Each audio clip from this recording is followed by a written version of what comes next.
Here's your warm-up for today. I want you to find the lateral area of this right cylinder, which means the area of everything except the bases, not the circle on top or the circle on bottom. Pause. Okay, so hopefully from geometry, which I know was a million years ago, you remember that if you kind of unwrap this part of the cylinder, you end up with a rectangle. It's like taking the label off of a soup can, okay? And so this distance right here corresponds to h. This right here is going to correspond to the circumference of one of these circles, which is 2 pi r. So the area of this rectangle, which corresponds to the lateral area of this cylinder, is just 2 pi times the radius of the circle times the height of the cylinder. Let's go ahead and go over your homework from last night. Here it is. So please pause and check and go over any of these that you need to. Here's a blank slide in case you need it. All right, for today's lesson, we are going to be learning something new to you. This is called the method of cylindrical shells. This is another way of finding volume of certain regions that can be easier than using either the discs or washer method. The basic idea is that we start with a region like this and we rotate it, usually around the y-axis or something that's perpendicular to it. Okay, we've seen these kinds of pictures before. And what's new is that we can actually think of this solid in two different ways.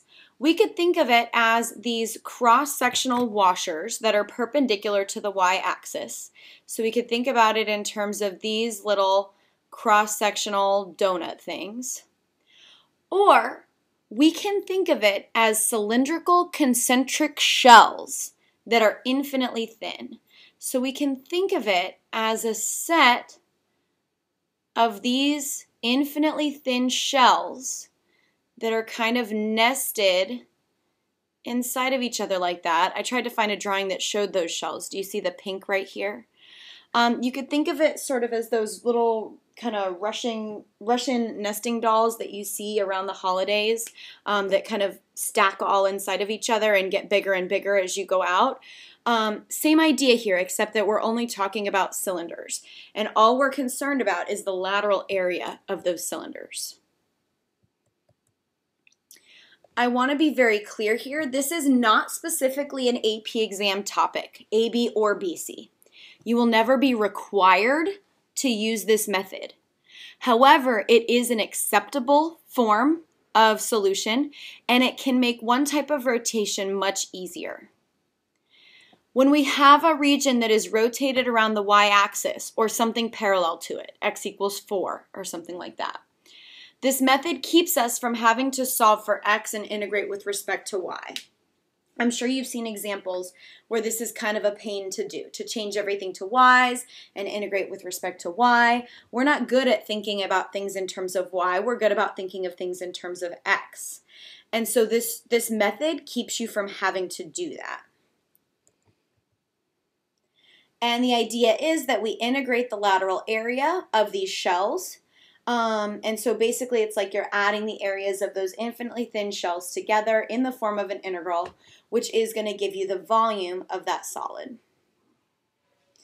For example, we're asked to find the volume of the solid obtained by rotating the region between the x-axis and the function y equals 4 minus x squared for x greater than or equal to 0 around the y-axis. Now, if we were using the disk method, let's look at our region first. 4 minus x squared is going to look like this. We're rotating it around the y-axis. So this is going to just be disks if we do it this way.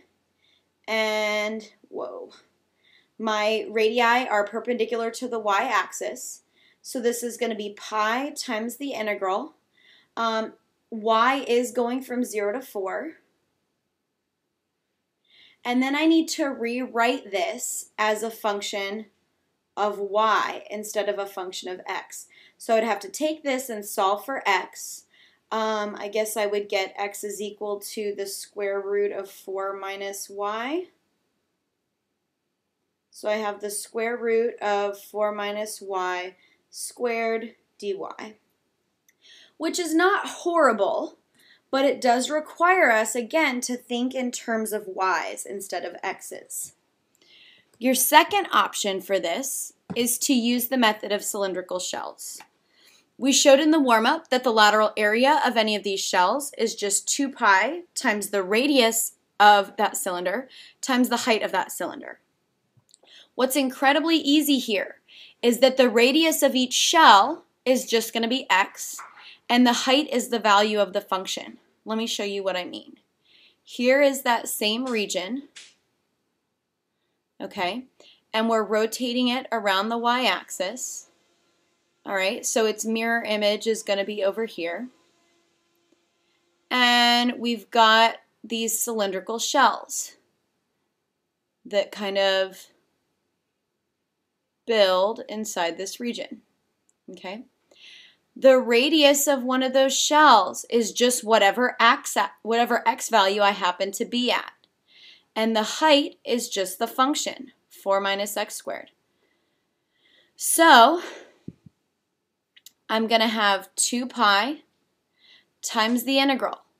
The radius is just x. The height is just 4 minus x squared dx. And then I just need to figure out my limits of integration, but these are x's. So my limits of integration, I'm going to start at 0, and I'm going to go out to, let's see, this is going to hit the x-axis at 4. So this is 2 pi times the integral from 0 to 4 of x times the function. That's it.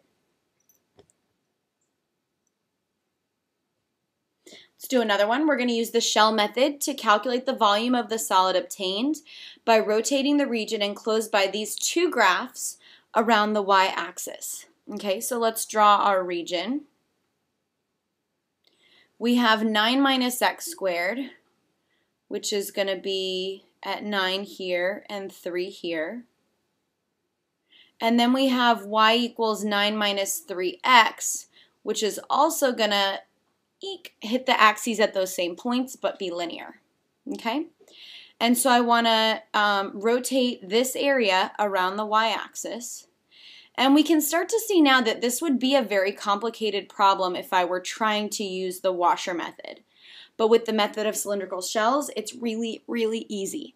So this is going to be 2 pi RH.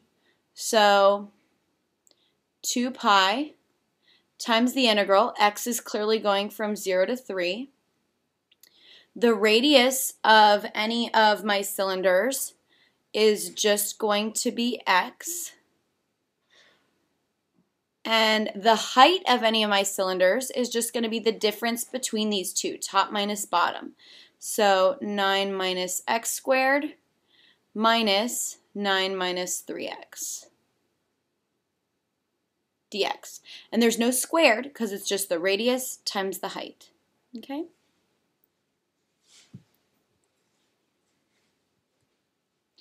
Let's do one more. We're going to use the shell method to calculate the volume of the solid obtained by rotating the area enclosed by the graphs of y equals x to the negative 1/2 on the interval from 0 to 4 about x equals negative 3. So let's draw our picture. X to the negative 1/2 is going to look like this. From 1 to 4 means I'm looking at from here to here. And I'm trying to rotate it now around the line x equals negative 3. That's the only slight complication here, okay? So this is going to be 2 pi times the integral. X is going from 1 to 4. Now the radius is not actually just x here. It's the distance from the axis to x, which means it's going to be x minus negative 3. That's r. But then the height is just x to the negative 1/2 dx. So I have 2 pi times the integral from 1 to 4 of x plus 3 times x to the negative 1/2 dx. And that is it, guys. This is super duper easy. So again, this will not be required on the AP exam, but it may make your life easier. We're going to use it if we're evaluating a solid of revolution around the y-axis or around some other vertical line. If it's around the y-axis, then you have 2 pi times the integral of x times the function, or the difference of the functions, if there are 2. And if it's around some line x equals c, then it's, oops, I left off the 2 pi's, guys, I'm sorry. 2 pi times x minus that constant times f of x. Here is homework assignment number 2, and then I want to go through some upcoming dates with you guys. Tomorrow we're going to start by going over tonight's homework, and then you're going to take a quiz on everything we've done with volume. Now, there may be problems where you could use the shell method, where that may be the easiest way, but there will not be any problems that require it. So just like the AP exam, it's somewhat optional but may be helpful in certain situations, but you're not going to be put into a situation where you have to use the method of cylindrical shells. The quiz is calculator active, so you need to show me all of your setup, but I am good with you using your calculator to actually perform the integration, and in fact I want you to do that because I want to make sure that you do have some calculator skills here in regards to integration. So I need to see all setup written out, and then you can just give me the answer without showing me how you actually integrated. I hope that makes sense. Thursday, we are going to have a brief review of volume by cross sections, and then you're going to spend the rest of the period practicing that. And then that's the end of the 9 weeks. So Friday you have no school, it's a teacher work day, and that's the time when grades are due. And then on Monday, that's the start of the second 9 weeks. So unless something has drastically changed on my end, I should be back on Monday. I know that's going to be a little weird. Hopefully, I don't know, hopefully you'll be happy to see me. But I look forward to seeing you all on Monday and starting strongly with the second 9 weeks.